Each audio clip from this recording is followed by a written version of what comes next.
Isn't that great? I've got no idea what this thing is called, but I love it. Hey kids, welcome back to the channel. I'm Uncle Frank, and I'm hoping that you are having a great day. And in today's video, we're talking about bulk again. That's right, my favorite topic in general for TCGs. Bulk cards, bulk products, bulk everything. I'm a bulky guy. In previous videos, I've brought up the fact that when you are a business, if you have the time to do so, and you want to add large quantities of cards to your inventory, you have to learn to love the sorting process for bulk. I've discussed in previous videos that it's never really a good idea to completely dismiss bulk as a product just because the possibility is there for relatively cheap cards to gain extreme value. In this video, I just want to take a few minutes, because I do want this to be a shorter video, and talk about the idea of evaluating bulk and taking a look at maybe not bulk cards in a pile, but bulk sets, bulk products, and evaluating whether or not it is a good idea for you to hold on to those products long term. You see, there's a lot of statements given when it comes to TCG finance regarding the price future of a given item. There's a lot of people who say things like, oh, Pokemon always goes up. It's always a good hold. Yu-Gi-Oh! Always goes flat. Magic collector boxes are always good, right? But the thing is, when you're examining finance, it doesn't matter what the category of finance is. It doesn't matter from what angle you examine that given category. Finance is never a game of guarantees, ever. And anybody who's trying to sell you a guarantee in the world of finance, they're probably speaking out their ass. There is no such thing as guarantee in the world of finance. And while some people will take that statement and use it to say, oh, well, he's talking against product positivity. I can be, yes. But more to the point, I'm also speaking about against the idea that a product that is negatively received will always be negatively received. And that when you, as a potential buyer and reseller of cards, are examining various products that have been rejected by the overall market, you have to have maybe not a lot of time on your hands, but a lot of patience to evaluate what might be good long term to pick up and just hold on to. Because there are going to be some products out there that are really not great right now, under MSRP, just sitting in the bottom of the bargain bin. And you might want to avoid those because you want to park your money in something like Universes Beyond, Final Fantasy, knowing that those boxes are going to skyrocket to the moon and beyond, right? But at the same time, it's important to remember, yeah, you can park your money in a product you have absolute faith in, but you can also put your money in things that you are willing to take a bet on, hoping that you evaluated them correctly. Now, I could spend the rest of this video talking, again, about why Dragonite V-Star is the best product ever for Pokemon, and everybody should go out and buy 30 bazillion of these. But that's not what this video is for. Instead, I want to spend this time to talk about how you evaluate products that you might be on the fence for, and some of the qualities you can look for in a product to determine whether or not it might be worth picking up for yourself. So when I'm personally examining a product to determine whether or not I want it over on my shelf, there are three sort of, and a fourth bonus. There are 4 things that I use to evaluate whether or not I want to consider picking it up. The first one, obviously, is price. And it goes without saying that if an item is below MSRP or even a significant discount off of current market price, it's worth at least taking a look at it and seeing what's going on. There's dozens of examples across various card games, and I've said it before and I'll say it again, Yu-Gi-Oh! Is a great example. There are plenty of Yu-Gi-Oh! Boxes out on the market right now that are way below their initial MSRP. So when it comes to looking at products, price is a good way to indicate that this is something that's worth at least taking a look at. And the second thing that I like to evaluate is the cards inside that given product. So if the Yu-Gi-Oh! Example, for instance, there are a lot of Yu-Gi-Oh! Boxes on the market right now that are under MSRP. And when you're looking at those boxes, something I like to look at is, I like to look at what the biggest chase card in some of those boxes is.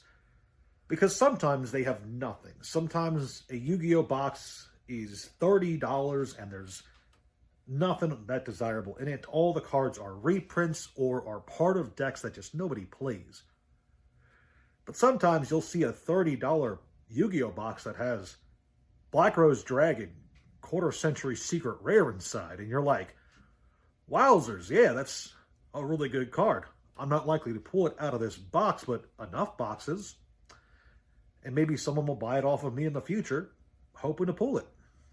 So there's that to consider.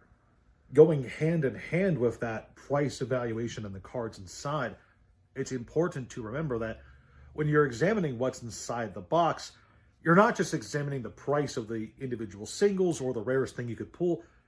You're also examining how desirable it is. So part of point 2 is, are there going to be people who want this down the road? And for the Yu-Gi-Oh! Example, the answer is probably yeah. I mean, Yu-Gi-Oh! Is a fairly popular game. People will want that. They're probably going to want some nice cards to add to their binders and trade and collect and all that jazz. But there's also a lot of dead card games with very, very cheap boxes. And you can tell that just by the price alone. Yeah, they're very cheap, very easy to pick up. But also nobody's going to really want them unless they are, unless they're a collector of that specific IP, like the Bleach card game or the Mega Man card game. The average card game player doesn't exist for those TCGs anymore, so the cards inside are much less desirable for the open market.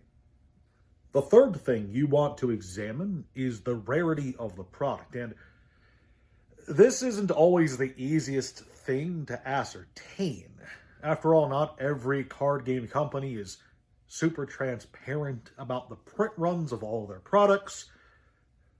But a good rule of thumb is that the older a product is, the less of it is out there.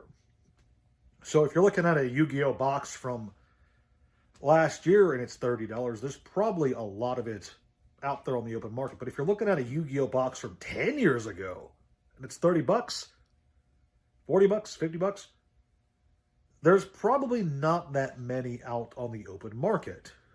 When you're on certain websites like TCG Player or eBay, it's relatively easy to look at the total amount available, and then you can use that as a benchmark to evaluate for yourself. But just a good rule of thumb is, the older a product, the harder it's going to be to find a lot of it, and also replenish it if there's a sudden buyout on places like TCG Player. The other thing is, there's also just a lot of side products. So there's a lot of fat packs or bundles, as Magic calls them, that are less printed than you would initially suspect. There's all kinds of weird side products, decks, special collection binders, etc., that have much lower than expected print runs. And those are always things you can try to examine to the best of your ability to determine, hey, how rare is this? Did I hear anything about the print runs, etc.? Try to get as much information as you can to see how rare that item is, because after all, the rarer an item, the higher the chance for a serious spike in price at some point in the future. And of course, that's just because, the rarer an item, the more significant the impact of buying one or two of those items becomes. If there's 500,000 boxes of a given Magic set available on the market, and you buy 4 of those because they're $60 a piece, well, that's $120 you've sunken into something that has thousands of boxes still out there. But there's the opposite. Look at a Magic box that there's only 60 of them on the open market. And they're, same example, they're still $60 boxes. I shouldn't use Magic, I should use Yu-Gi-Oh again. There's 60 Yu-Gi-Oh boxes at $60 a piece on the open market. Spending that $120 has a much more significant impact on the total amount of those boxes that are available. I shouldn't say $60 for Magic, because there's to the best of my knowledge, I don't think there's any sealed Magic boxes that are under 100 right now. At least none that I can think of. I might be wrong. Now remember, rarity is only half of the equation. After all, supply is only half of the supply-demand dynamic. It doesn't matter how rare your product is if nobody else wants it. So you can have all 50 of the 2013 Gold Series 2 special premium boxes for Yu-Gi-Oh! You could own all 50 that are currently on the market, but if nobody wants them, it doesn't matter. So, to recap to this point, there is the price of a product, which doesn't exist in a vacuum. There is the cards inside that product, which don't exist in a vacuum. And there is the rarity of that product, which does not exist in a vacuum. So what is the final thing I use to determine whether or not to pick up a product for the long haul? It's good vibes. That's it. To be specific, it's trusting your gut, trusting your instincts, and your ability to evaluate everything about a choice you're about to make. And while this is not a financial channel and nothing I ever give here is financial advice, one thing I will say over and over again is that before you make any decisions, you need to get as much evaluation in as possible and learn everything you can possibly learn about a product. Whether it's a single, a booster box, a deck, etc. It doesn't really matter, because if you're not informed, you can make a decision in the moment that looks potentially like a good decision. You can buy a box that's $15 even. I'd buy a box for $15, but maybe that box is just a downright toxic product that nobody wants ever, and they never will. If you don't get as much information as you can, and you don't trust your instinct to lead you to making an informed choice, you're going to make mistakes. And making mistakes is fine as long as you learn from those mistakes. And it's important to learn from your mistakes so that they stop happening and you make better, more informed choices as life goes on. And of course, there are people out there who are going to say, well, Uncle Frank, just because a product was a bad purchase now doesn't mean it won't be a good product in the future. And that's true. There are countless examples of items I have personally bought that have eventually gone up very well in price. But opportunity cost is a very severe thing. You lose so many chances by tying that money up in something that isn't necessarily appreciating well until much later down the road. If you have the opportunity to put that money somewhere else, somewhere that you were better informed, knew more about the situation, and could have gotten better returns in a smaller time frame, you probably wouldn't have made that bad choice, even if it did eventually become a good choice, because that money that you could have gotten from it, the money that you could have put in it, I should say, could have gone towards something else with a higher potential for faster returns. And that's really all I want to say in this video. There's a lot of products on the market for video games and card games alike that are really cheap. And some of them might stay cheap for a very long time. But others probably won't. And if you are looking to park money for a long time in a product that you think might increase in value, just be smart, examine everything about it, learn everything you can about it, and try to make the most informed decision you can. Anywho, that's all I've got today, kiddos. If you enjoyed this video, you know what to do to appease the algorithm, and you can appease me by either checking out my TCG Player store, link in the description down there somewhere, or leaving a like on this video, because after all, I need to get healthy, and for every like this video gets, I'll be doing a push-up in the next one. I'll see you kids then. The last video got 50 likes, so we have to split this up.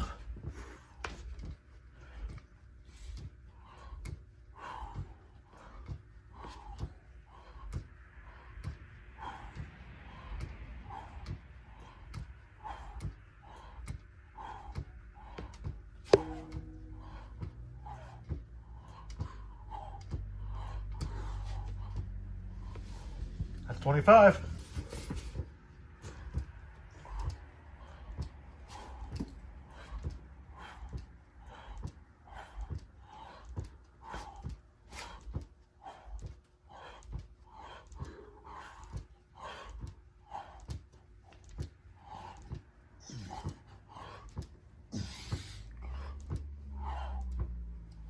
Ooh, that's 50.